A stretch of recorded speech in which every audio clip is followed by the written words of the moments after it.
Okay, so we were talking about the population matters. The population change, increase of the population would be a very big concern, and the how fast the increase of the population, that is also one factor and very big key issue of the population studies. And how do we calculate? So there is the annual growth rate and the years to double, which means the time we need to have to double the size of the population. And how do we calculate the amount of time to double the size of the population? So in theory, there would be very complex calculation, but you don't need to worry about that because I have very easier version of the population calculation of the calculation of the double the size of the population. All right. So this is the very difficult version, and the reasoning that why the number we use will be calculated. So you don't need to study a lot about this because I will explain the easier one. But you can just remember, you can just try to remember this number, because after rounding off, round up. So after rounding up, the 70 could be the magic number. We can use that. For example, so years to do double, which means the amount of time, the number of years to double the size of the population in the country or some specific area, that can be calculated by 70 divided by some annual growth rate. For example, 1.0. That is the population growth rate of the 2020 in the world.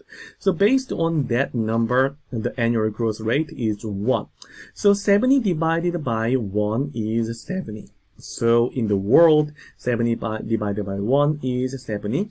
So we can argue that around 70 years, we need to have 70 years to double the size of the population. However, the United States is the annual growth rate is 0.4. So by using the calculator, 70 divided by 0.4 is 175 years. So we can say that in the United States, we need to have 175 years to double the size of the population.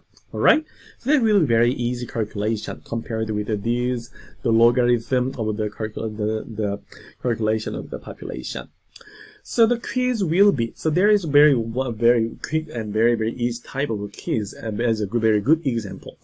So which one is not correct match between the annual growth rate and the years to double the size of the population? So you may remember that the 70 divided by some percent of the annual growth or annual change of population. So this is the double and the growth rate and the years double, and it was calculated. So if that is 6.3, 70 divided by 6.3 is 11.1. So that is the right match. 70 divided by 2.7. That is 25.9. So the right match, and the right match, and 5.3. The 5.3.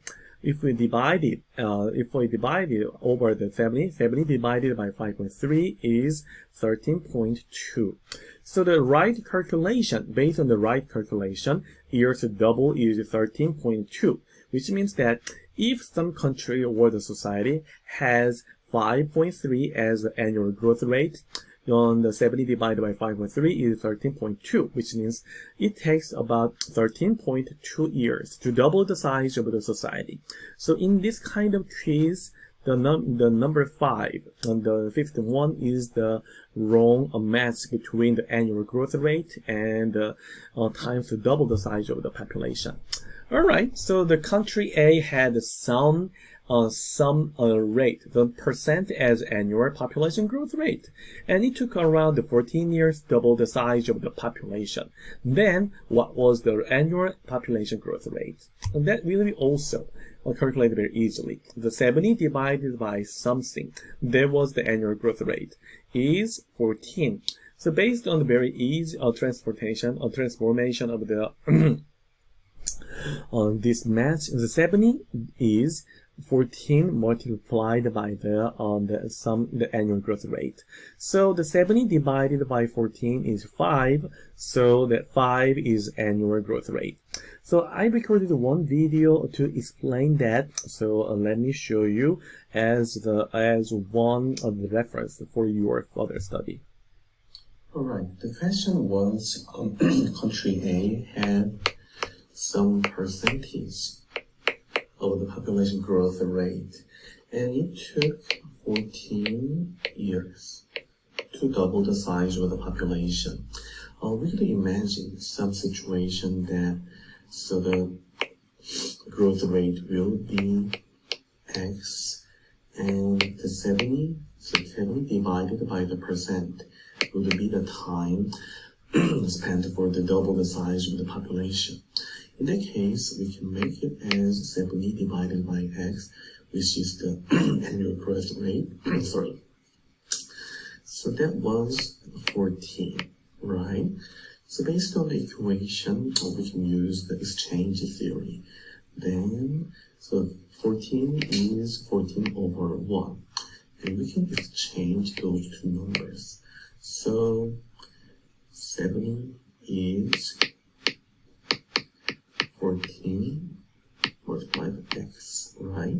So we can divide it as 14 and 14 together, right? So X will be 70 divided by 14, which will be 5, okay? 5.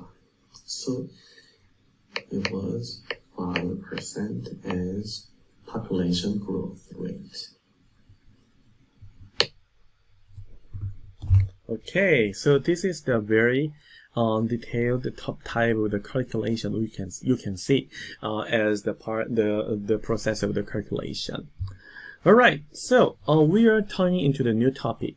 So one girl born in Sweden will live 43 years longer than a girl in the Sierra Leone, which means the lifespan. So as I mentioned before in the previous video, the longevity, the living longer would be one factor of the increase of the population, because to increase the number of population, we need to survive.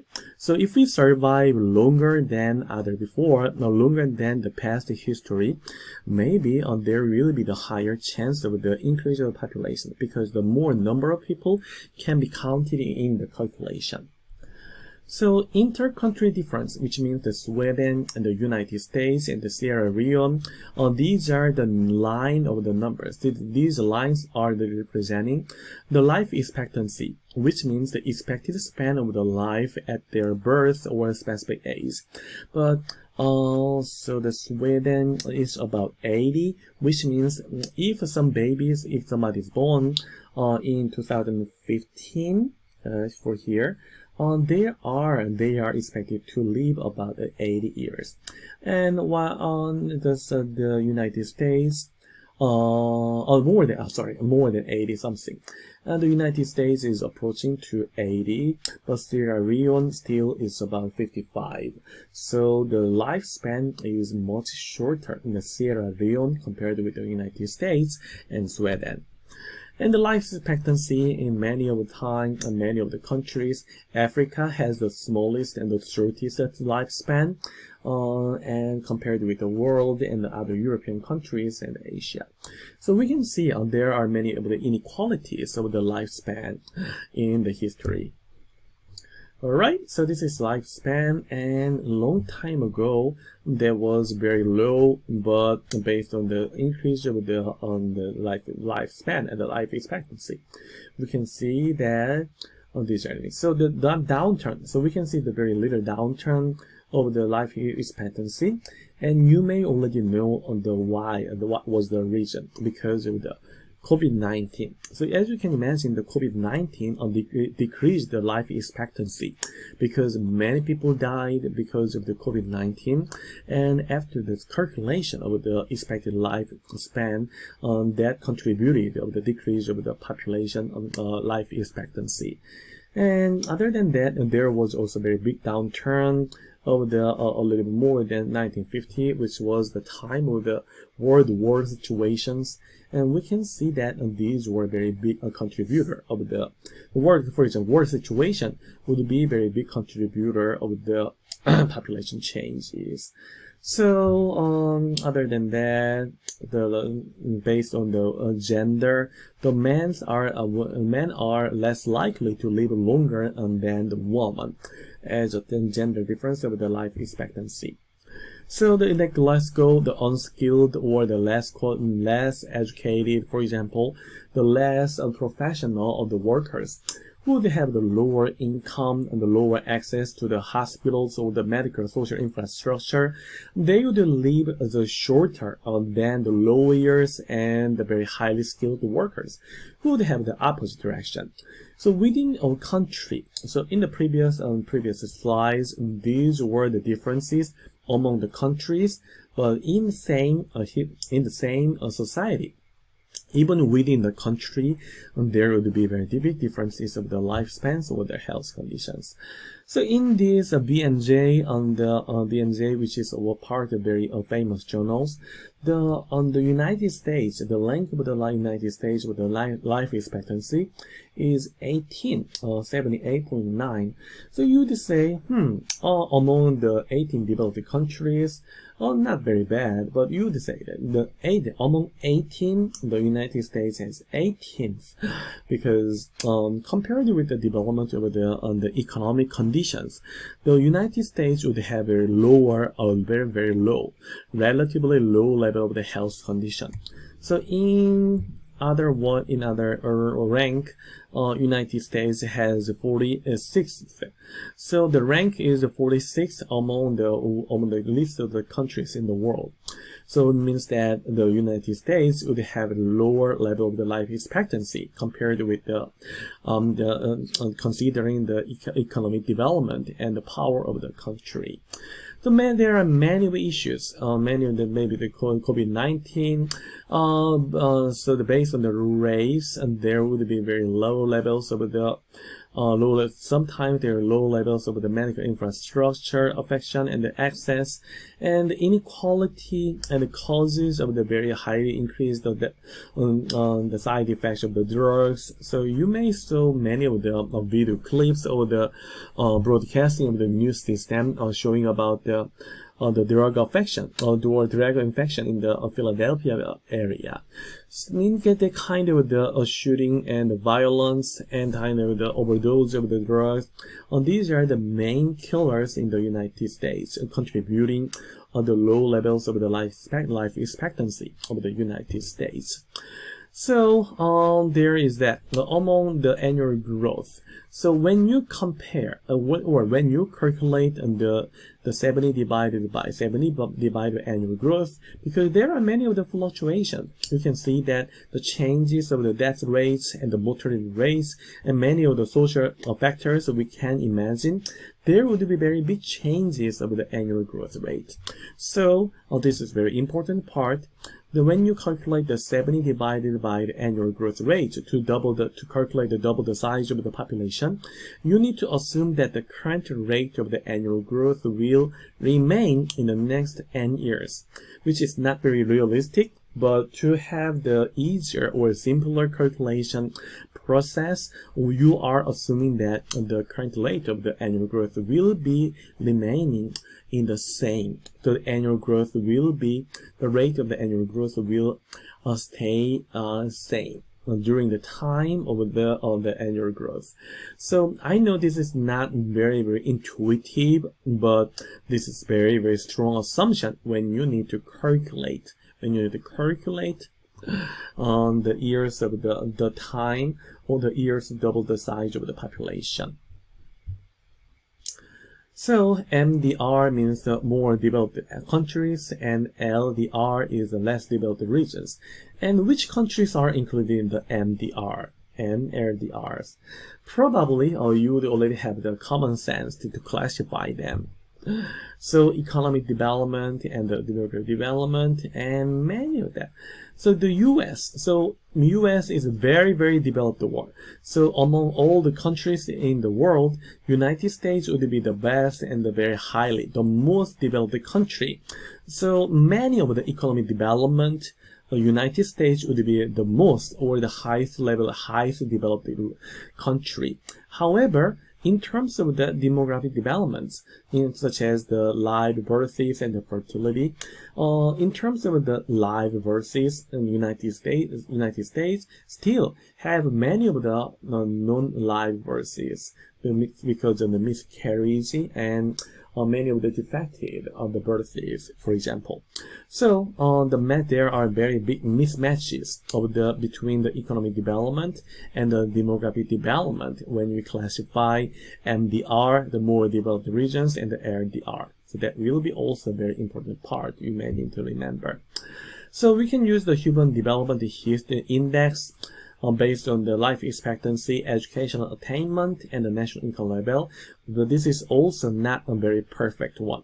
So we would say there is no perfect measure or no perfect standard to divide this on the regions based on development, because there are too many dimensions we need to consider. So that's why we say there is no clear and there is no perfect measure to divide the world into the more developed world or less developed world. Alright, so the next one on the very many of the world, the Africa and Asia, except China and many of the regions. But you can see the crude death rates, crude birth rates, which means the number of births over 1,000 people, number of deaths over 1,000 people, infant mortality rate and natural increase rate, and the years double. So you can calculate that the annual annual growth rate years double and natural increase. So I think there is no annual growth rate, but you can use that. 70 divided by something is 50 or something. 70 divided by something is 50 or something. Alright, so you can use the increase rate, this kind of increase rate as the number. So you can use that the 70 divided by 1.70 divided by 1.1 is the 60.6. So if you have this kind of table, you can try to calculate the amount of time you need to have to double the size of the population. So this is the demographic transition theory. This is the Rhine, the crude birth rate, and this is the crude death rates, and the relationship. So the relationship between the birth and the death would be a very big dynamics of the population increase or the population decrease. So long time, the pre-transition period of time, that would be long time ago or without the development of the modern history and the modern technology. At the point in time, there is the high fertility and there is also the high mortality. So because of there are fluctuations of the death rates because of natural disaster, the war situation, infectious disease, and these are very big influences of the changes of the mortality rates.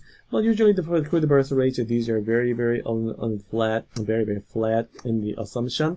But because of the development of the receding of the epidemics, means that there is an increase of the very big development of the medical history or the medical skills. And medical facility there would be a very dramatic development of the medical system to lower down the death rates. However, the birth rates would not decrease very quickly. So based on that, there will be the very wide span of the natural increase. Also, double the size of the population because this is very big. The time to double the size of the population would be very short, and the population increase will be generated a lot. But because of the many of the factors decreasing the fertility, there will be very low levels of the natural increase of population. After that, there will be very stable levels of the death rates, but because of the conditions, maybe economic recession and also the disaster and the war situation, there would be also many chances to changes of the population increase or population based on the birth rates. So this is the population transition theory of the European country we can see. And this is also another version of the population transition theory. As you can see, in the first stage, there was very high birth rates, but also very high death rates. So because of the very high levels of the birth and death, there was a very low level of increase of the population. However, death rate goes down very quickly, and there was a very huge levels of the population changes, increase of population, and then the fertility rate goes down, and then the fluctuations of the fertility rates and the death rates, and then these are some trends of the population increase of the world history. The birth rate, you can see that based on the stages, the birth rates and the death rates, these are associated with the stable and the slow increase, rapid increase, and slow down, and that. So this graph would be very, very useful for any kind of the quizzes, maybe due this Sunday and the midterm or final, because this is very, very one of the most important and one of the most famous theory in the population studies. So this is another version of the population transition theory, but maybe we don't need to repeat it again. So a large family is not very beneficial when we have the fertility decline, because having many children, for example, so in these days having the many children, such as having 4 children, 5 children, would not be very, very beneficial in some theory, because we need to spend. So each child, we should have the concentration of the investments in their education and others. So in terms of the rational theory and in terms of the rational selections and the choices, many of the individuals wanted to have 1 or 2 babies in the very controlled fertility. But other than that, there are many other theories we can imagine, and we can argue to support the increase or decrease of population. But we will have more chances to talk about that. So the family planning in the world, because they're worried a lot, and the governors and many of the political leaders, they also concerned about the increase of the population. So we can see that the family planning in the African countries and China, which is also a very big country in the Asia, and even the United States, that was based on Madison Avenue in the United States, and this is also the United States. So not also in the Asian or the African country, but in the United States, we all had the family planning to control the size of the population. So the theory, the historical, the birth rate for a woman, this is the average rate of the birth rate of the woman. We can see that it's going down, as you could see. So in Korea, actually, we had, I came from South Korea about 12 years ago. So I'm traveling in South Korea now. So I can see that, I know that there were very strong. These are the posters to lower down the motives to have the many babies. So having the infertilization and having only 2 children, instead of having 6 children, instead of having 3 or more, 4 children, having 1 child would be the more beneficial, and they say that. But this is very ironical, because in these days in South Korea, the average woman would have less than 1 child, which means there are many of the women and there are many of the family they don't have any number of the babies. So they didn't expect this kind of very, very, very sharp decline of the population, or sharp decline of the fertility of the South Korea. But anyway, there was the very big campaign and the very, very major policy in the South Korea. So, but in these days, say it says the one is not enough. Say one is not enough. So within the 30 years and within 40 years, and there was very big the changes of the trends, the demotivating to have the babies, but having the very high motivation of the having instead of one having 3 babies, the 3 children. So there is no perfect projection of the population history. All right, so okay, so I will continue our discussion in the next video.